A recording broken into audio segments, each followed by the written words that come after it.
Assalamualaikum warahmatullahi wabarakatuh.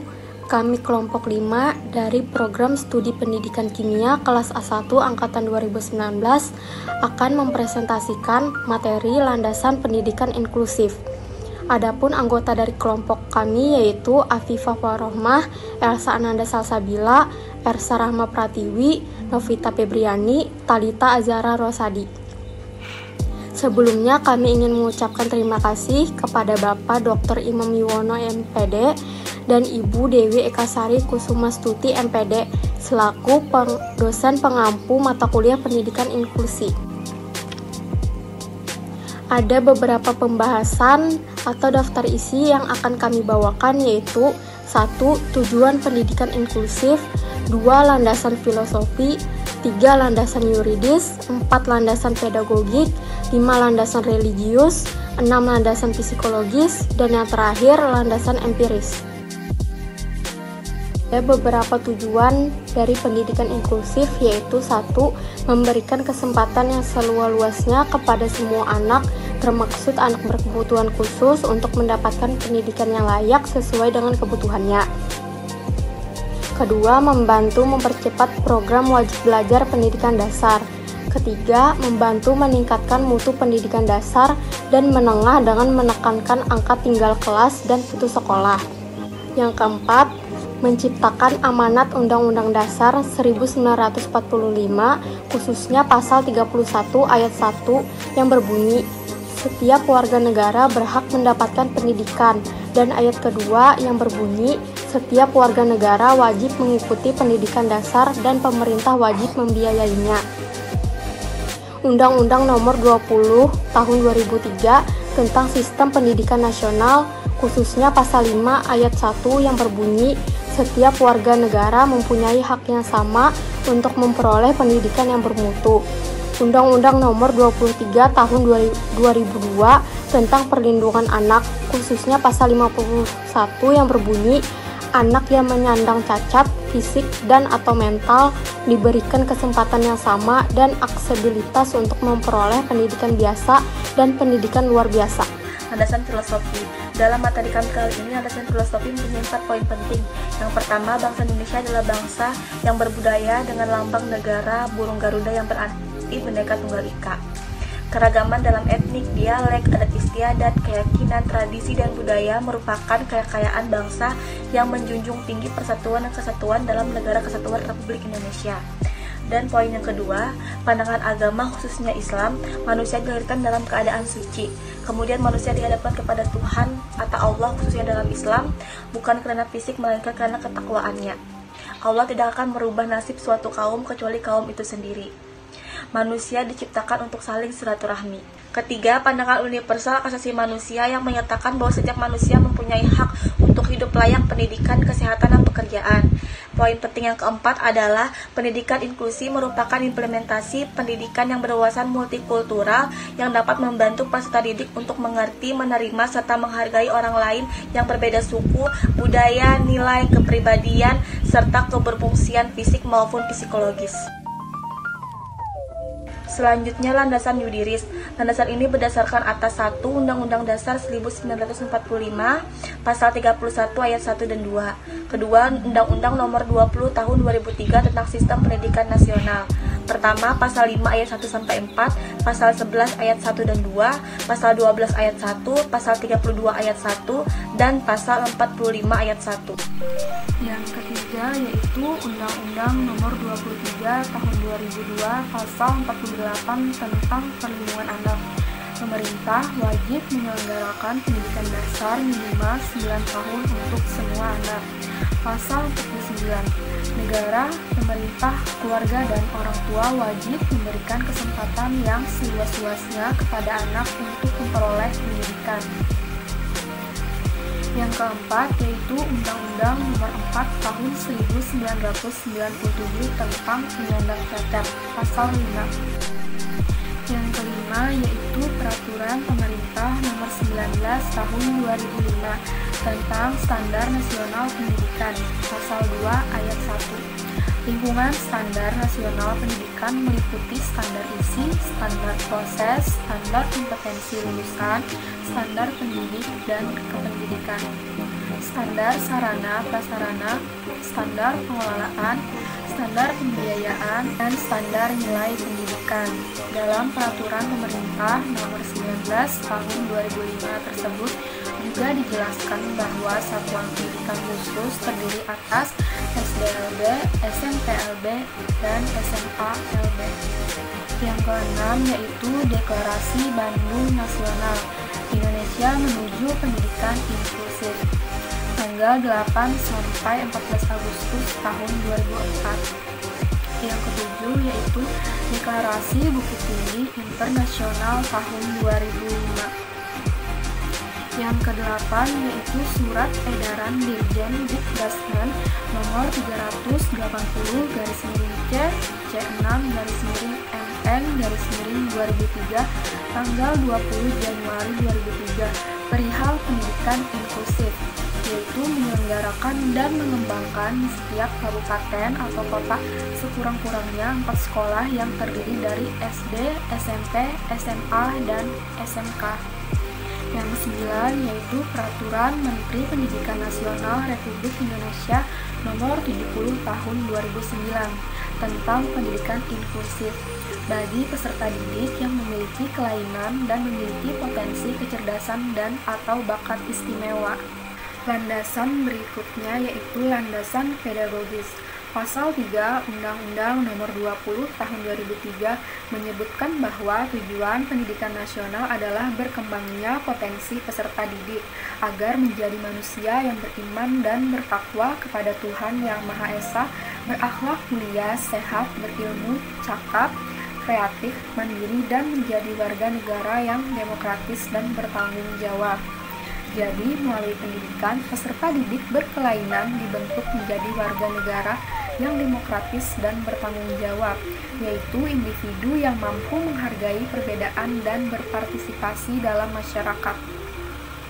Tujuan ini mustahil tercapai jika sejak awal mereka diisolasikan dari teman sebayanya di sekolah-sekolah khusus. Berapapun kecilnya, mereka harus diberi kesempatan bersama teman sebayanya. Secara pedagogis, sistem pendidikan segregasi mengabaikan eksistensi anak sebagai individu yang unik dan holistik. Sementara itu, kecacatan anak lebih ditonjolkan. Baik, selanjutnya ada landasan religius. Pendidikan inklusif telah diakui dan diterima kalangan agama Islam. Dalam konsepsi Islam, sebenarnya telah mengamanatkan bahwa kita tidak boleh membeda-bedakan perlakuan terhadap mereka yang cacat. Hal ini dapat kita simak dalam Al-Quran, yaitu terdapat pada surah An-Nur ayat 61 yang memiliki arti, tidak ada halangan bagi orang buta, tidak pula bagi orang pincang, tidak pula bagi orang yang sakit, dan tidak pula bagi dirimu sendiri. Makan bersama-sama mereka, di rumah kamu sendiri atau di rumah bapak-bapakmu, di rumah ibu-ibumu, di rumah saudara-saudaramu yang laki-laki, di rumah saudaramu yang perempuan, di rumah saudara bapakmu yang laki-laki, di rumah saudara bapakmu yang perempuan, di rumah saudara ibumu yang laki-laki, di rumah saudara ibumu yang perempuan. Dalam ayat tersebut menyiratkan makna bahwa Allah Subhanahu wa Ta'ala tidak membeda-bedakan kondisi, keadaan, dan kemampuan seseorang dalam kehidupan sehari-hari, hingga dapat jelas bahwa sebagai ciptaannya, setiap manusia harus menerima adanya perbedaan sebagai anugerah Maha Pencipta. Ada laki-laki, ada perempuan, ada yang cacat dan ada yang tidak cacat. Dengan demikian, inklusi adalah fitrah yang harus menjadi kewajiban manusia dalam menjalani hidup dan kehidupan dengan penuh kasih sayang. Berikutnya adalah landasan psikologis. Psikologi juga memiliki peranan di dalam proses pendidikan inklusi. Pendekatan yang ada mungkin akan sedikit berbeda dengan pendidikan formal lainnya. Dalam pendidikan inklusi, peranan penting psikologi adalah mengedepankan sikap yang tidak mendiskriminasi peserta didik. Oleh karenanya, perlu pelatihan yang lebih pula pada aspek psikologi ini, supaya setiap peserta didik merasa nyaman dan target atau tujuan dari pembelajaran bisa tercapai dengan baik. Berikut ini adalah beberapa macam penerapannya. Yang pertama, ada perumusan tujuan pembelajaran yang sesuai dan tepat. Tujuan pembelajaran yang sesuai bisa digunakan setelah adanya penerapan psikologi pendidikan yang tepat dalam pendidikan inklusi. Tujuan dan sasaran pembelajaran tentunya akan disesuaikan dengan kondisi lapangan siswa yang ada. Dan melihat aspek psikologi ini, masing-masing siswa akan mencapai tujuan dengan derajat yang sesuai. Yang kedua, pemilihan strategi belajar yang tepat. Psikologi juga mampu membantu dalam menetapkan strategi belajar yang sesuai. Individu berkebutuhan khusus ketika digabung ke dalam sekolah umum tentu saja akan membutuhkan penyesuaian tertentu. Pemilihan strategi belajar yang tepat dan sesuai bisa digunakan berkat adanya pendekatan psikologi di dalamnya. Yang ketiga, ada penyesuaian metode belajar. Hampir mirip dengan pemilihan strategi belajar, metode belajar yang tepat juga akan disusun sesuai dengan kemampuan peserta didik. Ini merupakan salah satu cara yang cocok untuk membuat jenis-jenis metode belajar yang sesuai bagi peserta didik. Aspek psikologi ini juga perlu diperhatikan, terutama untuk melihat tingkat perkembangan masing-masing individu.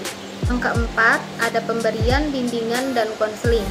Psikologi juga mampu memberikan bimbingan dan konseling yang sesuai bagi para peserta didik. Kita tahu bahwa pencampuran peserta didik yang umum dengan berkebutuhan khusus bisa saja menimbulkan konflik. Dan adanya bimbingan dan konseling ini diharapkan konflik-konflik tersebut dapat diminimalkan. Psikologi konseling biasanya sangat berperan di sini. Landasan psikologis yang selanjutnya itu ada membuat iklim belajar yang kondusif. Iklim belajar akan lebih kondusif berkat adanya pendekatan psikologi di dalam pembelajaran inklusif. Peserta didik bisa mendapatkan pengetahuan untuk saling menghargai kondisi satu sama lain tanpa menimbulkan permusuhan di antaranya. Selanjutnya ada pengaturan sistem penilaian yang adil. Sistem penilaian yang adil juga bisa dibuat dengan melihat aspek psikologi tertentu. Kita tentu saja tidak bisa memukul rata hasil belajar siswa umum dengan siswa yang berkebutuhan khusus. Selanjutnya ada pengelolaan interaksi antar siswa dengan baik. Interaksi di antara siswa bisa diamati secara langsung. Pola-pola perilaku yang ada bisa dijadikan sebuah pengamatan tersendiri untuk kemudian dikelola menjadi lebih baik. Selanjutnya ada pengelolaan interaksi antar siswa dan guru yang lebih baik. Interaksi antar siswa dan guru juga bisa diperantarai dengan menggunakan pendekatan psikologi. Guru atau pengajar bisa lebih cermat dan memperhatikan aspek ini sehingga interaksi yang terjadi akan berjalan dengan baik. Kemudian, ada pemberian motivasi kepada peserta didik. Pemberian reinforcement atau penguatan tertentu akan meningkatkan proses belajar siswa. Ini jelas memberikan kesempatan yang baik bagi setiap peserta didik agar mampu lebih aktif dalam proses pembelajaran. Selanjutnya, memberikan sarana dan prasarana yang tepat. Kepekaan membuat sarana dan fasilitas yang tepat bisa diberikan pada peserta didik dengan baik. Siswa yang berkebutuhan khusus akan diberikan sarana dan fasilitas yang menunjang proses pembelajarannya. Landasan empiris. Deklarasi Hak Asasi Manusia 1948. Kemudian ada Konvensi Hak Anak tahun 1989. Selanjutnya ada Konferensi Dunia tentang Pendidikan untuk Semua tahun 1990. Selanjutnya ada Resolusi PBB nomor 48/49 tahun 1993 tentang persamaan kesempatan bagi orang berkelainan. Selanjutnya ada Pernyataan Salamanca tentang Pendidikan Inklusi tahun 1994. Selanjutnya ada Komitmen Dakar mengenai pendidikan untuk semua tahun 2000. Selanjutnya ada Deklarasi Bandung tahun 2004 dengan komitmen Indonesia menuju pendidikan inklusif. Kesimpulan, pendidikan inklusif memiliki tujuan, yaitu untuk memberikan kesempatan seluas-luasnya kepada semua anak mendapatkan pendidikan yang layak sesuai dengan kebutuhannya dan menciptakan sistem pendidikan yang menghargai keberagaman, tidak diskriminatif, serta ramah terhadap pembelajaran. Kemudian pendidikan inklusif di Indonesia memiliki beberapa landasan, yaitu landasan filosofis, landasan yuridis, landasan pedagogis, landasan religius, landasan psikologis, dan landasan empiris.